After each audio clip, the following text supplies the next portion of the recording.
The ABC has lost a federal court challenge to police raids on its Sydney headquarters last year. Federal police searched more than 9,000 confidential documents and seized 89 relating to allegations Australian soldiers carried out unlawful killings in Afghanistan. Reporter Liv Casman has more. Liv, what reasons did the court give for dismissing the ABC's case? Ros, it's a 117-page judgment which we're still working through, but essentially, for way of background, the ABC had been challenging the AFP's validity in terms of searching, so the raid, questioning whether or not that raid was valid.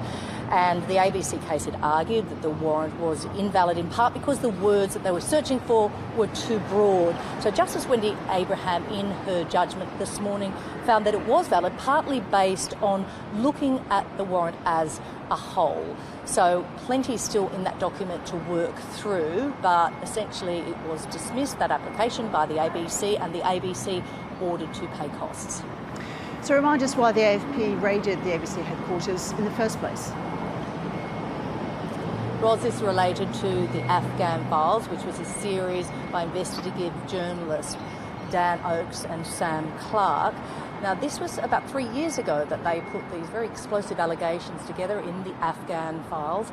And so those files related to unlawful killings in Afghanistan and were based on leaked documents from the defence. So essentially the ABC was saying that any raids on its offices was invalid, and they were questioning that search warrant happening.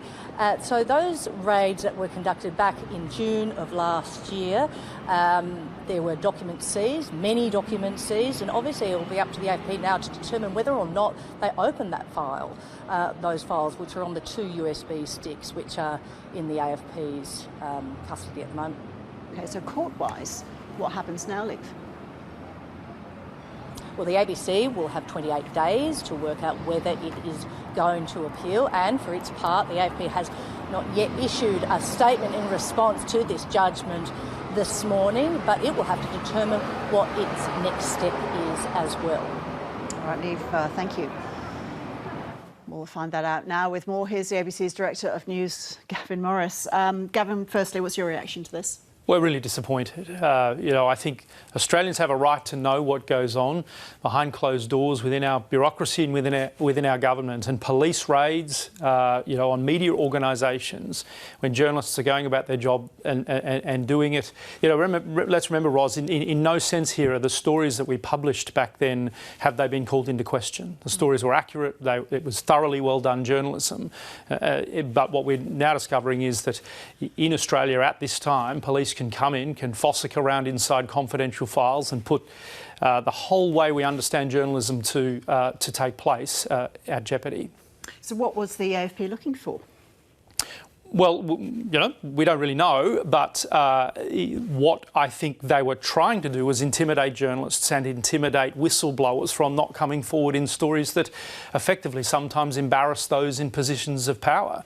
And this is not a good thing for all of us as citizens. We have a right to know what goes on in our country, and quite often whistleblowers and journalists, in exchanging information, do that. So what we're really saying is, law reforms are required. We don't want to be above the law, but we think the laws aren't working to respect the process by which journalists and sometimes citizens interact. So what happens now to the two journalists directly involved in this, Dan Oakes and Sam Clark? What level of protection can you offer them?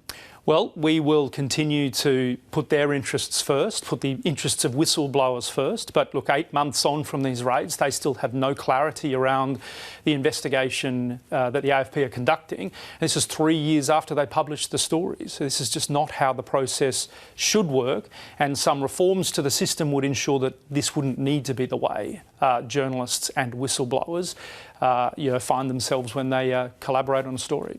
Can the ABC take this further? Well, we have options to potentially appeal around this. What we have to do is really sit down, look at the judgment and determine whether that's in the best interests of taxpayers and the ABC. And obviously there are significant principles here at stake as well. Have you had much reaction from other media organisations to this, both here in Australia and overseas? Look, mainly from other media organisations in democracies just like ours that say we can't believe this goes on in Australia. We can't believe that your legal system allows these sorts of barriers to be put in the way of journalists just doing their job and doing public interest reporting.